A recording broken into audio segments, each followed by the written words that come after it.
Module 2, les notes et les accords étrangers. Vidéo 7, les notes étrangères. Jusqu'à présent, nous avons étudié les accords comme des objets clos.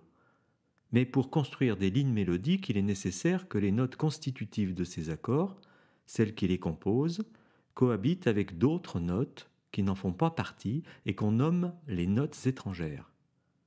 Le plus souvent, une note étrangère remplace pour un moment une note constitutive et apporte des dissonances au sein de l'accord. À partir des règles du contrepoint ancien qui déterminaient les conditions d'apparition de ces dissonances, le concept de note étrangère est né au XVIIIe siècle avec la pensée harmonique tonale. On définit 8 types de notes étrangères: note de passage, broderie, retard, anticipation, appoggiature, acciaccature, échappée et, d'une manière plus ambiguë, pédale. Cette dernière catégorie sera d'ailleurs traitée à part dans une autre vidéo. Nous allons visiter les 7 autres l'une après l'autre. La note de passage relie par un mouvement conjoint 2 notes constitutives, qu'elles appartiennent ou non au même accord. Elles apparaîtront donc souvent lorsque les notes constitutives sont à distance de tierce, mais aussi avec 2 notes de passage à distance de quarte. On peut aussi avoir des notes de passage chromatiques ou encore en tierce ou sixte parallèle dans 2 voix.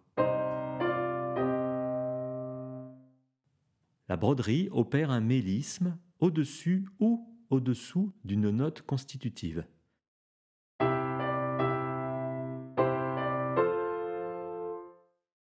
Elle peut être double et même sans retour intermédiaire à la note réelle.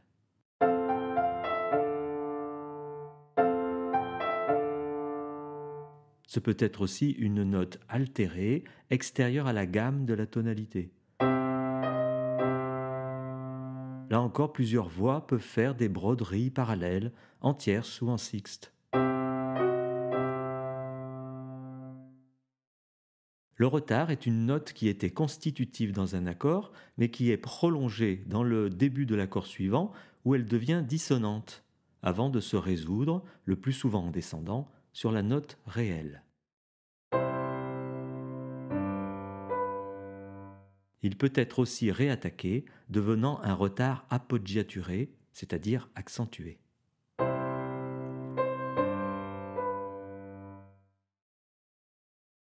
L'anticipation est l'inverse. Elle est dissonante dans la fin du premier accord et préfigure une note constitutive de l'accord suivant. L'anticipation est couramment employée dans les cadences.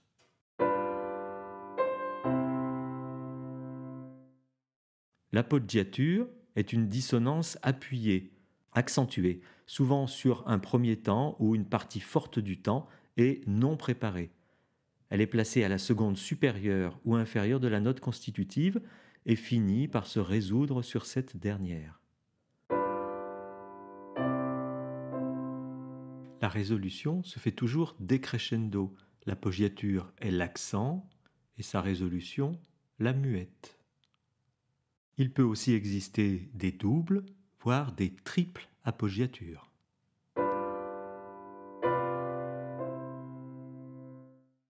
L'acciaccature,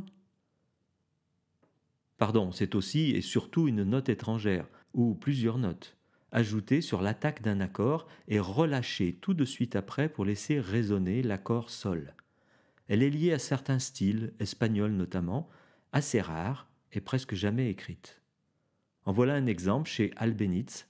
Le mi et même le sol sont des acciaccatures ajoutées à l'accord de fa majeur.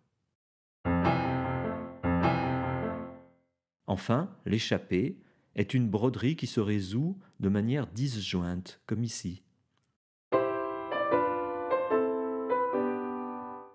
Mais la définition varie un peu selon les auteurs. Évidemment, dans un style rigoureux, il existe des règles bien précises dans l'utilisation de ces notes étrangères, avec une certaine variabilité selon l'époque et le style.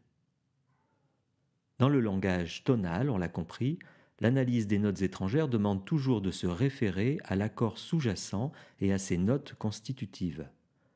On peut donc aussi, dans un premier temps, ajouter des notes étrangères à un enchaînement d'accords afin de comprendre le processus de l'intérieur. Voici un court enchaînement que nous avons croisé dans une vidéo précédente.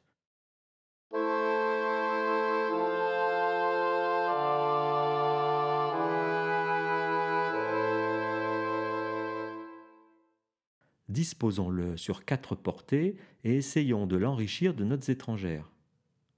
Lorsqu'il y a des tierces mélodiques, on peut ajouter une note de passage, comme à la basse ou ici, au soprano. Attention, dans ce cas, il se crée des quintes parallèles. On verra comment résoudre ce problème plus tard. Quelques broderies à présent. Ici, au soprano, et là, à l'alto. On pourrait essayer d'ajouter une broderie supérieure, mais encore ici, cela ferait des quintes avec la basse. Mi, si, ré, la.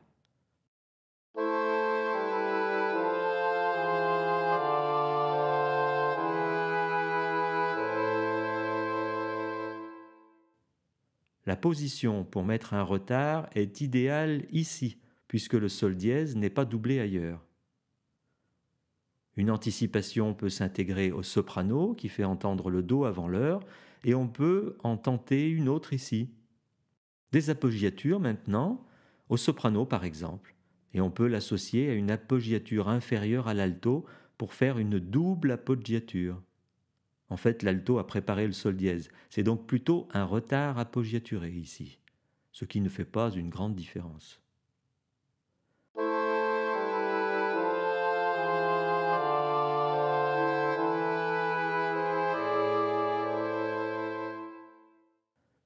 Pas évident d'insérer une échappée, mais on peut ajouter quelques embellissements supplémentaires, comme une double broderie à l'alto, une note de passage chromatique à la basse, qui nécessite un aménagement au ténor, pour éviter le mi en même temps que le ré dièse évidemment. Allez, plaçons encore une petite appoggiature, et on peut encore mettre ici une double broderie pour jouer un peu avec l'alto. Enfin, je propose d'ajouter une petite anacrouse pour lancer la phrase, et c'est prêt.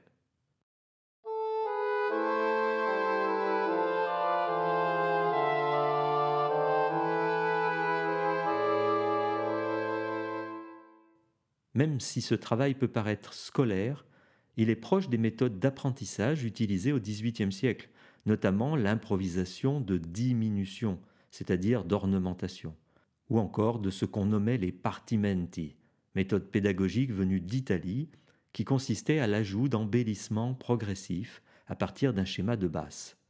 Tout à fait à la manière de l'apprentissage du dessin, de l'ébauche, qui donne les traits principaux, jusqu'au rendu détaillé.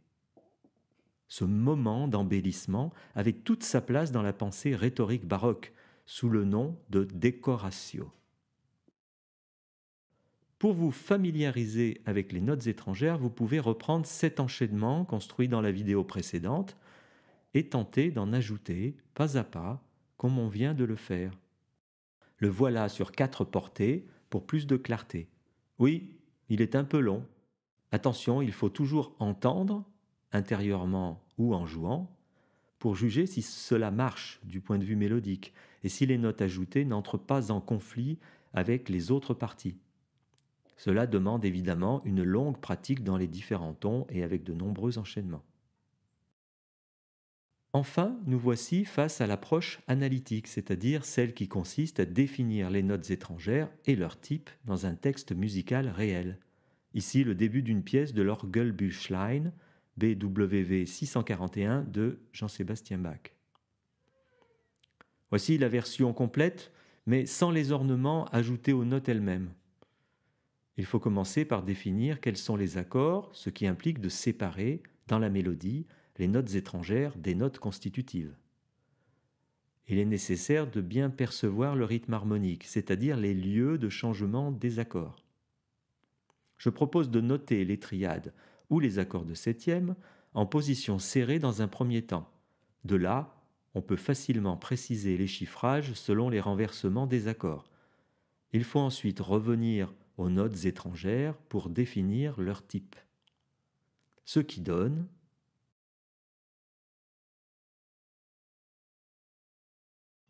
Quelques commentaires. Au deuxième temps, le sol est appoggiature, mais comme il a été entendu dès le début et simplement orné, on pourrait l'analyser comme un retard appoggiaturé. Dans la deuxième mesure, deuxième temps, on se permet d'anticiper une note qui sera une appoggiature, alors qu'on anticipe en général une note constitutive de l'accord suivant. Cet exemple est un peu rapide, mais vous pouvez à loisir stopper la vidéo ou la revoir et prendre le temps de bien comprendre. Un exercice pour finir, faire le même travail sur ce début de l'adagio de la sonate Köchel 576 de Mozart. Stoppez la vidéo pour bien définir les harmonies et le type des notes étrangères. Attention, certains accords sont incomplets. Il y manque des notes. Le chiffrage que j'indique prend en compte les notes sous-entendues. Voici l'analyse précise des notes étrangères. Je vous engage à écouter plusieurs versions différentes de ce début par différents pianistes, afin de percevoir la dimension expressive de ces notes étrangères qui est variable selon leur type. L'appoggiature du mi dièse, par exemple, est plus intense que les notes de passage chromatique du conduit de la mesure 4. C'est une dimension que nous étudions précisément en cours et qui est fondamentale dans le domaine de l'interprétation. Notons aussi que les accords de 6/4 de cadence sont de véritables appoggiatures harmoniques. On l'a déjà vu dans la vidéo 6.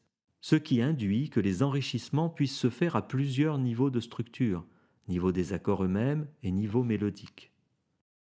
Et puis, acciaccature!